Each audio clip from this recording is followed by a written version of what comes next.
Yo, no, mga ka-Chubby, welcome sa channel namin, Chubby Bikers.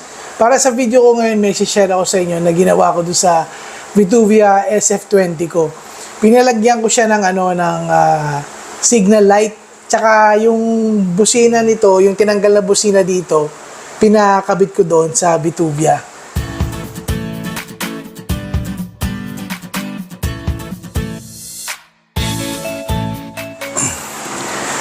Ito mga ka-Chubby, oh. Ito yung signal light na, ito binili namin to online. Yan, sa Lazada. In-order namin to sa Lazada. Medyo matagal dumating. Siguro mga 2 linggo mahigit ata. Basta matagal siya, pero yan. Dilaw siya, tapos meron siyang sa harap na ilaw, tapos meron din siya sa gilid na umiilaw-ilaw. Ayan, o. Kundali, nakikita ba? Ayan, basta, yan, mga ka-Chubby, yan. Meron siya sa pagka sinisignal light nyo, yan, kulay dilaw yan. Tapos yan, umiilaw din yan dito sa harap. Tapos ito, ganun din yan, magkabila yan. Yung nagtabit nito, si Jonathan Donoso, ipopost ko yung niya, yung FB page niya. Baka gusto niyo magpagawa sa kanya. Magaling siya gawa, siya yung gumagawa ng mga e-bike namin. Katulad ito, yung pag-wire nitong yung Sunra Hawk. Siya gumawa niyan, siya lahat, wiring, lahat siya gumawa niyan. Siya na yung gumagawa. Kasi dapat papagawa ko doon sa biyahe Manila. Ang problema kasi medyo malayo yung shop nila sa amin wala akong way makapunta sa kanila. Kaya hindi naman to kakasya doon sa kotse. Medyo laki kasi nitong Vituvia. So naghanap ako ng magaling na technician. Ayun, nakita ko siya sa Facebook, marami naman magagandang comment sa kanya. Sa kanya ako nagpagawa. Ito muna yung pinatira ko dati. Nung nasubukan na magaling naman siya gumawa, pinagawa ko sa kanya itong Vituvia. Pinalagyan ko sa kanya ng signal light sa harap at likod. Ito yung busina na galing doon sa Sunra Hawk. Yan to. Tapos ito yung sa likod. Ito naman yung pagkakakabit niya sa likod. Kaya mga ka-Chubby, katabi ng ng rear light ito.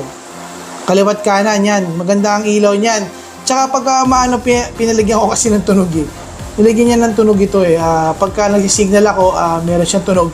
Para naririnig ko kung nakasignal pa ako o hindi. Kasi minsan kasi pag nagsisignal light tayo, nakakalimutan natin na naka-on yung signal light natin. Nakaliko na tayo, naka-on pa rin.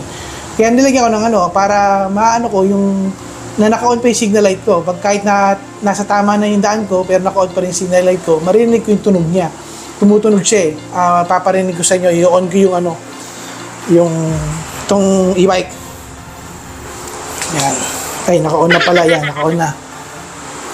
Bale, ang ginawa niya, yung wirings, dinaan lang niya yung wirings dun sa kung saan yung mga existing na mga cable nitong Vituvia. Sinabay niya lang dun sa mga existing cable. Tapos gumamit siya ng cable tie. Tapos pinadaan niya dito sa nandito kasi yung yung controller So dito na lang pumunta yung mga wire dito sa likod, pati yung mga wire na galing dito sa harap. Yan. Sinabay niya dito sa cable. Kasi yung mga cable kasi nito, may mga cable to sinama na niya yan dyan. Tapos ito yung relay, naglagay siya ng relay. Dito yung umaano yung tunog Naglagay din siya ng ng converter ata to para maging 12 volts kasi yung na nabili ko na signal light 12 volts pang 12 volts. So ito nilagyan niya ng converter. Kinabit na lang yan ng cable tie. Pero waterproof daw to itong to, sabi ni Jonathan. Waterproof naman. So okay lang siya maulanan. Yung bali yung dati kong busina, magiging parang alarm na lang siya. Dito ko na lang siya nilagay sa ilalim ng upuan. Yan. Tapos nilagyan niya ng switch. Yung switch nito, merong pang busina. Yan, yung busina. Tapos signal. Ito, kaliwat kanan. Ito, wala Para to sa ilaw kaso, yung ilaw kasi nito, may sarili na siyang switch dito sa Vituvia na mismong niya. Ang tawag sa ganito. Basta to. Nandito yung switch ng ilaw. So, hindi ko na pinagalaw. Bale, hindi ko na lang kung pwedeng ilagay dito. Kung pwedeng lagyan sana ng turbo boost ko mas maganda. Kaya yun. Pakikita ko na yung ilaw. So, i-signal light na natin. Malakas, maliwanag to mga ka-chubby. Ayan o. Ayan o. Ayan, signal light yan sa kaliwa. Pagkakaliwa. Ayan mga ka-chubby o. Meron siya sa gilid. Ayan o. So makikita ka sa gilid, makikita ka rin sa harap. Subukan natin yung sa kanan. Ito. Ito naman yung sa kanan. Ayan, di ba? Tapos dito nang gagaling yung tunog, dito sa kinabit niyang relay. Ayan. Kaliwa. Ayan. Ano lang to mga ka-chubby, wala lang siya nung hazard. Yung hazard na switch wala siya. Pero siguro pwedeng lagyan. Pag, no, baka pwedeng lagyan ng hazard. Pero dito na lang, pag i-on mo gano'n, mag-hazard siya. Tapos i-off mo. So, ito naman sa likod.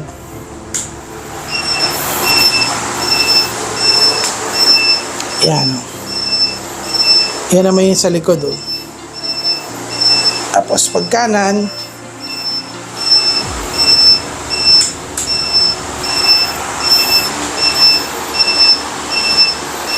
ayan, di ba? O meron siya sa gilid, o nakikita ka sa gilid. Nakikita sa maliwanag siya, mga ka-chubby, medyo lalayo ako ha. Nakikita talaga yung nakikita talaga yung ilaw niya. Ay, sorry. Kahit sa maliwanag kanina, nakikita talaga yung ilaw. Ayan o mga ka-chubby, nakikita, di ba?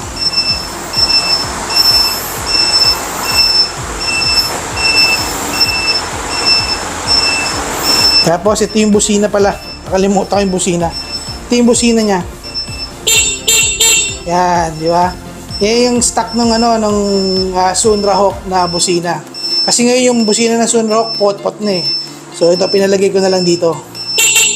May kabitan kasi ito ng basket dito, yan o. Diyan ko na lang pinamount yan, yung kabitan. Sakto naman yung butas niya doon sa dito sa lalagyan ng basket. Sakto naman.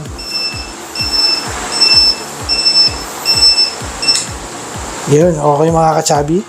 Di ba? May at least meron na akong signal light. Pagka kasi nakakainis yung pag gaganon mo pa yung kamay mo o kaya yung paa, ilalawit mo gano'n kung kakanan ka o kakaliwa ka. Pero syempre, makakatulong pa rin yung ganong klaseng style ng ilalawit mo yung kamay mo o kaya yung paa mo para makakaliwa ka o makakanan ka. Alam mo naman, maraming kamote nagmamareo sa labas. Kaya ganun. Yun, mga ka-chubby, sana nagustuhan nyo yung video na ginawa ko ngayon. Regarding dito sa Vitubio SF20 na nilagyan kong ng signal light. Pero yun, sana makatulong. Sana kung sakaling meron sa inyo nagbabalak maglagay ng signal light, yun. Maganda yung ganong ilaw, yung maliliit lang. Kasi dapat ang ilalagay ko, yung parang sa ADB, yung mga nakalawit. Sabi ni Jonathan, yung technician ng gumawa, rin yun, baka pag nasabita, madaling maputol. So, yun na lang yung pinili ko. So, naghanap ako ng gano'n. Sabi niya yung maliliit lang na hindi naman protrude palabas para hindi mapuputol yung signal light. Yun, ikita-kits tayo sa susunod kong video. Ingat kayo palagi. Maraming salamat po sa lahat po ng subscribers namin. Sa mga bago namin subscribers, maraming salamat sa suporta nyo sa channel po namin, Chubby Bikers. Sana po paki-like, share, and subscribe po yung channel po namin, Chubby Bikers, para mas ma-recommenda kami ng YouTube sa mas maraming manonood.